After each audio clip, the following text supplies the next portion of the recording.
Kia ora, I'm Tom Kitchen, and today on The Detail, France has just appointed its youngest ever Prime Minister, 34-year-old Gabriel Attal. The youngest president in the history of the Republic has appointed the youngest Prime Minister in the history of the Republic.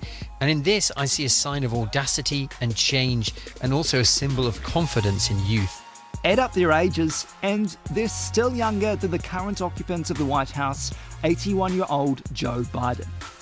Back home, our oldest MP is 78-year-old Winston Peters. You know, how at 78 you are the future of this country. What an ageist, arrogant statement. Our youngest, Hana Rafati Maipi Clark, she's just 21. Young Wahine, shining on the political stage. At 21 years old, I can definitely say this was not the plan. I was perfectly fine growing my kumara and learning maramataka, but this house kept tampering with things they shouldn't be touching. Does age matter? What life experiences have you had that will make you a good MP? Yeah, I've had the life experiences of a 26-year-old. Do young politicians bring something extra to the debating chamber? And what could they learn from their older colleagues? Marilyn Waring, now Day Marilyn, was a young trailblazer, entering Parliament as a National Party MP aged 23 in 1975, International Women's Year. I was a member of the Women's Electoral Lobby. The Wellington branch had written to all the general directors of, as it were, then National Labour and Social Credit, asking why they didn't have more women candidates. And it was as if they'd got together over a cup of tea, because they all replied saying, we'd love to have more women candidates, but they don't offer themselves for selection. So I thought it would be a little feminist activity to do that, you know, so at least you could take that argument away from them. And the very last safe seat for selection for the 1975 general election was going to be the Raglan electorate. And both sides of my family had lived in that constituency for a number of generations. So really, I just threw my hat in. At 23, was there ever any doubt in your mind that you were too young? No, it's a House of Representatives. My age group just weren't represented at all. Was there any pushback from anyone saying you might need a bit more life experience, or were you committed to doing that? Oh, no, I was frequently told I needed more life experience. And I just as frequently responded that it was a House of Representatives and it might be nice to hear from other people occasionally. Chloe Swarbrick was also 23 when she entered Parliament. When I was elected in 2017, or actually during the 2017 election, a lot of people were hitting me up and asking me if I was the youngest since Marilyn, and I was like, I don't know, isn't that your job? It's the same actually during the 2016 local body election. People were asking me if I was the youngest to ever run, and I was like, I don't know. That feels like something journalists should be digging into. I've dug into it. I think you are the youngest MP since Marilyn. Yeah, so I then actually, given that we didn't teach New Zealand political histories in a particularly universal way in schools, didn't actually know who Marilyn was. So I reached out to Marilyn, and yeah, we've had a really awesome relationship since. We'll get back to Chloe shortly, but let's hear from Marilyn about breaking new ground. It was and still is a very combative and rugged place to work. It was incredibly inhospitable for families and relationships, even worse then than it is now. Of course, Muldoon was the Prime Minister, which cast a pall over the entire environment all the time. So it wasn't a kind of interesting or enticing place to look to work. And especially coming in at 23, that must have been exaggerated a little bit. It was another world. For example, in the 1975 to 1978 cabinet, I think 2/3 of them were returned servicemen from the Second World War. Oh. So they lived on one planet and I lived on another. What strengths do you think you brought, giving that different kind of worldview? One of the things I actually really loved about being young was that, you know, not being 65 and having made up my mind about everything there is to know in life, that I was really open. I was open to new knowledge. I was open all the time to new stories. I found, for example, I've often said that having a constituency was a far better tertiary education than I received anywhere else I've ever studied. Why would that be? Oh, because of the incredibly complex, varied issues that came at you minute by minute by minute that had amazing differences. And to answer, to find answers required real investigation. And I mean investigation beyond the kind of formatted ministerial reply. If you really wanted to work for your constituents, it was about, where were the hidden precedents? Where was the section in the law that was permissive? All of those kinds of things that you tried to find the holes in the way things had been done before. Being young, you were often just a voice in the wilderness. I remember George Gear, who I was very, very lucky because George mentored me all the way and was always just right there for me. And I remember him saying to me, Marilyn, you're just so far ahead of the rest of us. And I said, George, I'm just with the people. You're all behind. Down the track, Marilyn became Chloe Swarbrick's mentor. I think that we ran a good campaign and I'm happy that people got engaged. As a 22-year-old student, she ran for Auckland Mayor, surprising everyone with her reach and coming in third. And yes, she often thought about her lack of experience. It's no secret that I am regularly like, what am I doing in politics? And am I the right person to do this? Or whatever else, as I think hopefully all politicians are frequently reflecting on. All of us, all human beings, have different perspectives and lives and lived experiences, things that we've been exposed to and not been exposed to. And I think the inherent value of younger perspectives, as with middle-aged and older perspectives, is that there is a different worldview or a different type of experience that one has been exposed to. And this was the really interesting argument that I came up time and again throughout particularly that 2016 local body election, so I became pretty versed in it. Most egregiously represented by this one woman who decided to troll me quite substantively throughout the campaign, telling me that, my brain wasn't fully developed till I was 25, so therefore, I had to wait until at least that point in time. And I still had access actually to the university library at that point in time and did some research and found, sure, your brain isn't fully developed till you're 25, but it starts actually degenerating from around 45 years old. The average age in our parliament at that point in time was 51. So as far as I was concerned, I was on the up. There you go.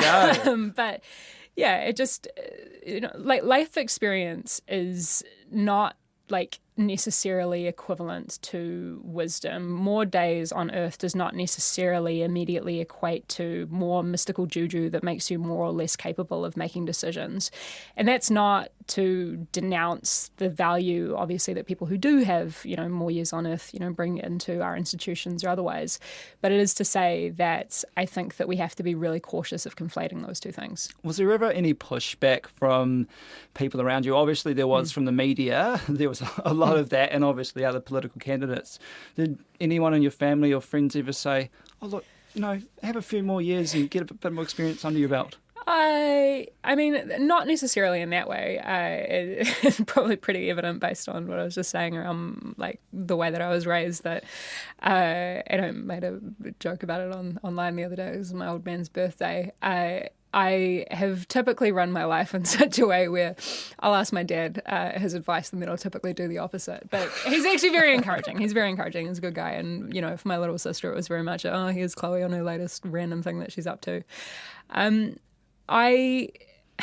I didn't have a game plan when I was doing it. I just knew that I wanted to fight for something. And probably the most contemplative that I was in terms of, diving in to politics was after that 2016 local body election when I made the decision to run with the Greens in the 2017 general election. Because I was in this very weird space where I hadn't quite expected the platform that had come with that election campaign.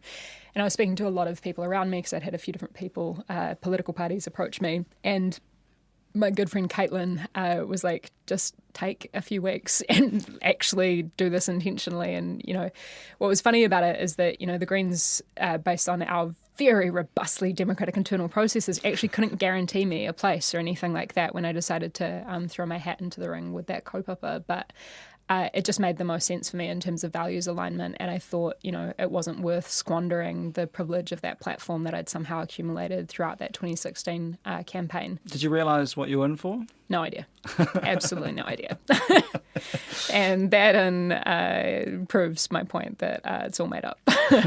What's made up? All politics and, these institutions. We take a lot of things for granted, and this is actually something that I said kind of in my maiden speech, which I thought about a lot, and actually was one of the pieces of advice that Marilyn gave me when I was first coming in. She said something along the lines of just like write something down, whether it's a letter to yourself, and for me it was my maiden speech, so that, when you feel uncertain in that environment and institution that is not made for you, that you have a kind of kaupapa document or an intention document to go back to. And if your intentions have changed and you're comfortable with that, that's cool. Like write a new document or a new kind of set of guiding principles. But if it's changed and you're not comfortable with that, then it's probably time to leave. And in that kind of guiding document in my maiden speech, I said, Mr. Speaker, if I can accomplish just one thing in my time here, if I can change just one thing, I want to change people's awareness of what politics really is. Because if we can change that, everything else can change. Because it's not the Shakespearean soliloquies that occur within the parliamentary chamber, but it is about power and it is about resources and it is about decisions that saturate and impact our daily lives, which often aren't questioned. I never enjoyed my time at all. Was I pleased I was an MP?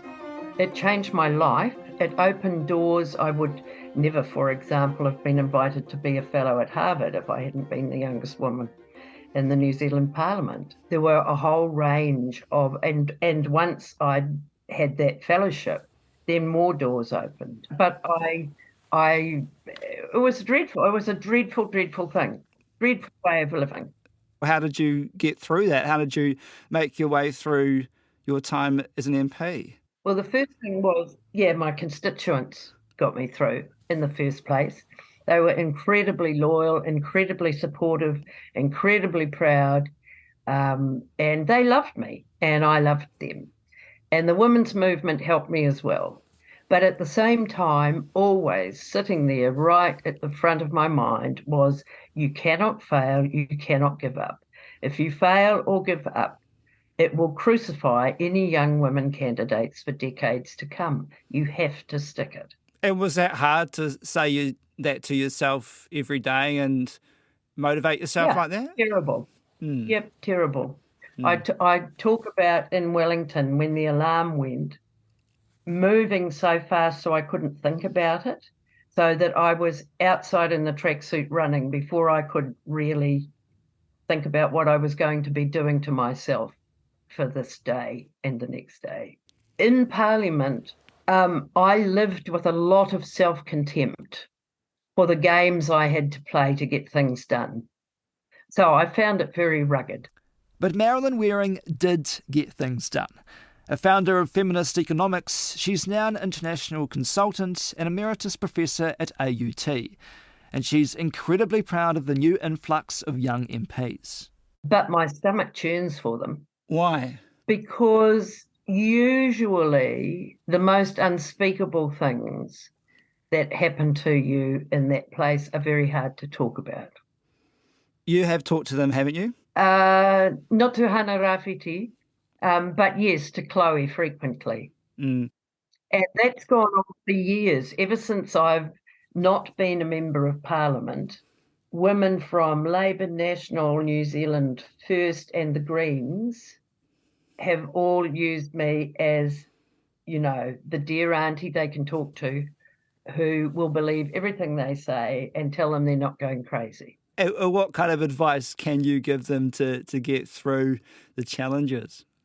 I think there are some real key ones. The first is, especially in the context of Parliament today, to get some help, to get a professional counsellor.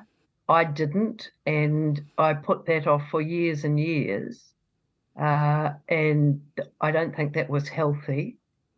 I think one of the hardest things is to dig really deep and try to remember who you are. A really key thing for me that really had the youth factor was that I used to look at the men in the caucus around me and think, well, you're not going to have to live with the repercussions of what you're doing for very long. I'm going to have to live with it for a lifetime. And I want to lie straight in bed every night. And my principles and my integrity are very, very important to me. So I started crossing the floor. And in the finish, I crossed more than 100 times. And that doesn't actually make you terribly popular with your caucus. And so the insidious nastiness just is regular. So, as a young MP, what do you think you can bring to Parliament that other politicians can't? So I'm loath to homogenise any group of people based on one of their character traits. Fair enough. One piece of advice that I always give to younger people when they ask me about getting involved in politics is like, firstly, why? There's so many different ways that you can go about bringing about change in our society that doesn't necessarily require you to take on the role of Member of Parliament. So I think we just need to acknowledge that first and foremost. But secondly, it's to realise that, if you don't look or sound like the way that we tend to assume those who operate within these institutions do, then unfortunately you need to also contend with the reality that you're going to have to work a little bit harder in order to be considered as valid or legitimate in the same way that those who are assumed to be the archetype of those institutions are. And we see this particularly pronounced with women of colour, for example. So one of the kind of values of the perspective of younger people, and again, young people are not homogenous, but it is that they have grown up in a world that is, very literally the recipient of decades of austerity-based politics. They know firsthand the reality of living in a climate change world and are contending with, for example, questions ethical or otherwise about having children and, late-stage capitalism and all of these different, and the gig economy and the housing crisis. And those perspectives are inherently valuable inside of our ostensible House of Representatives, but you can't pretend that you're going to get all of that from just one person. Like, I'm a Pākehā kid from central Auckland. I'm not going to be able to represent the views of any Māori rangatahi or, kids from the South Island. That's just implausible. And if we are solely to say that we tick the box of getting that representation by shoving one young person inside of our parliamentary institution, that's tokenism. That's not representation. So, yeah, I think that there is value in younger people's voices being represented in the same way that there's value in middle-aged and older voices being represented. But perhaps, and this is not to, diminish or take away from middle-aged or older people in any way, shape or form, and I am aging out. I turned 30 this year. But it is to say that the UN Youth Envoy, I believe, is 35. So I've got some time. Still good. But it is to say that as a younger person, the life experience tends to be, and again, broad brushstroke, everyone's not homogenous and all of those caveats, but you are finding your feet in the world and figuring out your place, and therefore your worldview may be more exploratory, more curious, and more macro-minded in the sense that you're trying to answer these questions of what's fair and what's just and what you believe in, and therefore potentially be more open-minded. And I think as you get older, again, broad brushstroke and all those caveats, you may potentially be more inclined to become more micro in your worldview because you accumulate stuff, and potentially that bears with it the narrowing of the view of coming into kind of protecting that stuff as opposed to exploring and being curious and moving around and exploring it otherwise. So that open-mindedness, again, not necessarily an inherent trait of all young people in the same way that I can't diminish it for others, but that's potentially a strength that young people have. Okay, well, broad brush strokes and all the caveats with that, but I do want to ask that the challenges of coming in young and not having that life experience. I mean, we talked about the advantages of life experience, but what would be the challenges coming in at 23 as you were? It's funny, right? Because I get asked all the time what it's like to be a young politician. I'm like, I don't know what it's like to be Winston Peters. I don't have any experience other than my own. And I guess if I can reflect on who and where I was at when I was 23, I was actually, my phone gave me some memories the other day of that 2017 election. I was a baby. I was like, who let that kid into Parliament? But I also, as much as I think that I've really changed and evolved and ironically probably become a lot more radical, which is the opposite of what I was told was going to happen, I think that there was a lot of value that young 23-year-old Chloe brought into the parliamentary space. And I'm a different person now than I was then. I have different life experiences now than I did then, different privilege and everything else. But yeah, the challenges that I was facing are, again, not all too dissimilar from anybody else who holds that card of difference to the archetype, which is that you just have to kind of work harder, and there's almost an expectation in some ways that you are going to fail or screw up. And definitely in the social media environment, you feel as though, or I definitely felt, I don't want to project onto others, that there are some people kind of salivating at the notion that you might screw up and really waiting for it, and that they'll celebrate your fall and all of those kinds of things. You know, young people have they see the world in a different way. They have to see the world in a different way. It's their world for the next 60 or 70 years. And, you know, I'm not a good, like at my age, I don't figure I'm a really good person to ask for advice at all. You know, to save my sanity, I engage in no social media at all and never have. So that puts me out of the loop immediately.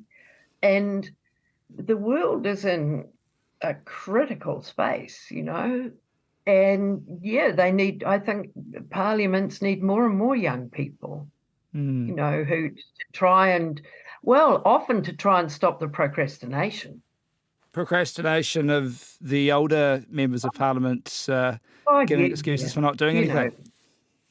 Well, you know, for making the decisions that have to be made. What advice would you give to someone who might be listening, a young person who might have the desire to change the world and get into Parliament so they can have a bit of a say?